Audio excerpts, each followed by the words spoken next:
In this current age of reboots and remakes, nothing is sacred. So when it comes to a classic title like Scooby Doo that has already had multiple different series and iterations of the characters, it's no surprise that it would eventually be rebooted, and like most reboots, people don't like it. However, I think the reason people are upset about this most recent iteration of the series is the fact that it's not Scooby Doo, it's Velma. Clever title puns aside, Velma is the newest series in the Scooby Doo franchise. If you've seen the teaser for the show released back in October of 2022, you'd have noticed it's very different from the various other versions of the property. The biggest difference is that the show is primarily focused on Velma. The creators even discussing how it was difficult to fit Scooby into the show based on the direction they wanted to take. Also the fact that Warner Bros. Wouldn't let them. So, in short, the most recent series in the Scooby Doo franchise doesn't even have Scooby Doo in it. But that's seemingly the least of the problems surrounding the show. Getting into it, let me start by answering the question of, is it that bad?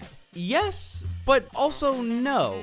But it doesn't matter what I say or think about the show when right off the bat they shot themselves in the foot. See, in the entertainment industry, there's this thing called not pissing off your audience, where if you don't piss off your audience, you'll find more success in your venture than if you do. So when they release a teaser for the show already mocking their audience and possible viewers, it's going to obviously leave a bad taste in many people's mouths. If not because of what was being said in the teaser, then because of the tone it sets. Even if you can't relate to the people who were being called out in the teaser, you can still arrive to the conclusion that calling those people out to begin with doesn't serve any purpose other than to fuel the fire and even justify those people being upset. When remaking or rebooting a beloved property, you will always have critics or people upset about it. Whether the reasons they give are valid or not, at its core, they're upset because they care about that property. So if you want to take the franchise in a completely different direction, a better way to get people on your side and willing to give you a chance would be to meet them halfway, rather than mock them for not being on your side right off the bat. I mentioned this idea in my Cowboy Bebop video where a similar situation happened, and it most definitely applies here as well. The fate of that teaser is left up to the success of the show. If the show is a huge success and beloved by fans, then that teaser can be seen as a complete diss to the naysayers and anyone who mocked the idea of the show.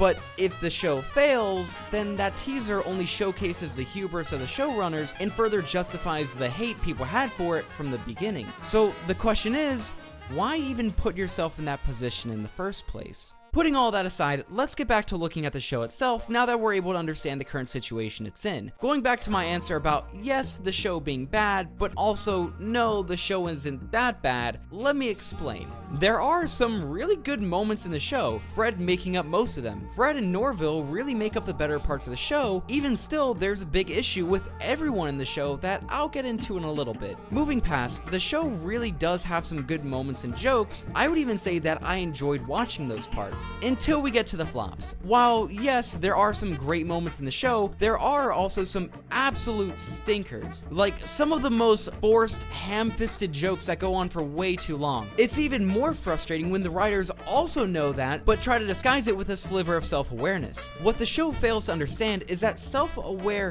humor doesn't magically fix the faults with the show. The first 3 minutes of the show makes fun of how there's always so much nudity in the pilot episodes because sex sells and you need a good hook. By having so much nudity in the pilot episode because sex sells and they need a good hook. The issue is that they're doing the thing that they were making fun of while also being like, yeah, but we're aware of it, so that makes it okay, rather than doing something clever or just not focus on it for so long that it gives away they're doing the same thing. This is something, weirdly enough, even Teen Titans Go is good at. Teen Titans Go doesn't disguise itself as something better than the original, or even worse than the original. Teen Titans Go uses self-aware humor to showcase that they are something entirely different. Not as a way to deflect any criticism, but as a way to maybe show that criticism isn't as valid as you might think, or to emphasize a joke. For example, they're aware the animation isn't as good as the original series, but for what the show is, it doesn't need to be. And it also makes the moments where the animation is more detailed all the more comedic since it's played up as a joke.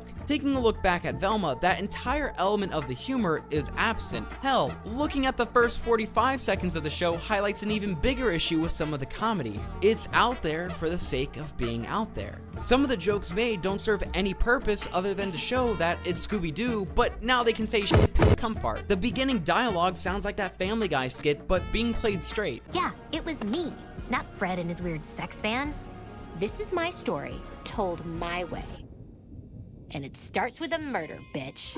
Looks like the killer gutted the victim, strangled him with his own intestines, and then dumped the body in the river. Jinkies, what a mystery. You're right, Scoob. We're dealing with one sick son of a bitch. All I've said so far is really more so just nitpicks in comparison to the actual issue present in the show. This isn't Scooby Doo. This isn't Velma, despite what she might say in the intro. My name is Velma Dinkley. Do I know you? What connection does this have to Scooby Doo other than the characters have the same names and they solve mysteries? It's okay to explore other aspects of a character not often shown or bring new ideas to a series. That's exactly what Mystery Inc. did, and it's loved by fans. But when it's so far removed and almost unrecognizable from the original, why not just create something entirely new? They doomed the series to fail, or at least be hated, by building the foundation on the pretense that these are the same characters, when they're not. Is the show itself horrible? No. Does it have its moments? Yeah, quite a bit. Is it better than other commonly hated show? Probably. But is it a good Scooby-Doo series?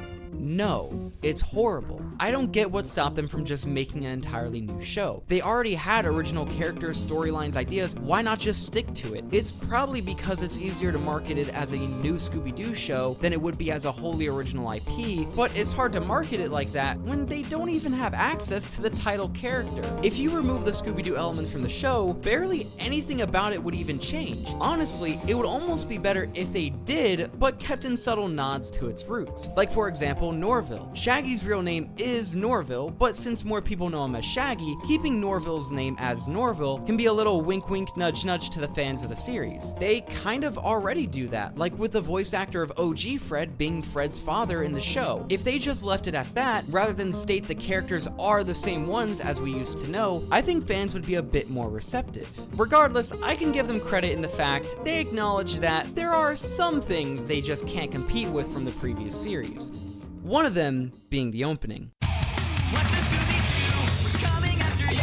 You're gonna solve that mystery. I see you, Scooby-Doo. We're traveling after you. What's the Scooby-Doo? Thank you so much for watching. I really hope you enjoyed. If you did, then Scooby-Doo subscribe and leave a like on the video if you want to see more stuff like this. Follow me on Twitter to keep up with whatever I got going on. Also, I live stream both on this channel and my Twitch channel pretty frequently, so if you see me live, hop in chat, say hi, I'd love to have you. I was up all night for the release so I could get this video out in time, so it's a bit weird that I'm typing this the same day I'm uploading it. Anyways, it's an interesting series that maybe I'll be willing to revisit after it finishes its run, if that's something you guys are interested in. So if you are, then leave a comment down below letting me know. Anyways, thank you so much for watching. I really hope you enjoyed, and I will see you in the next one.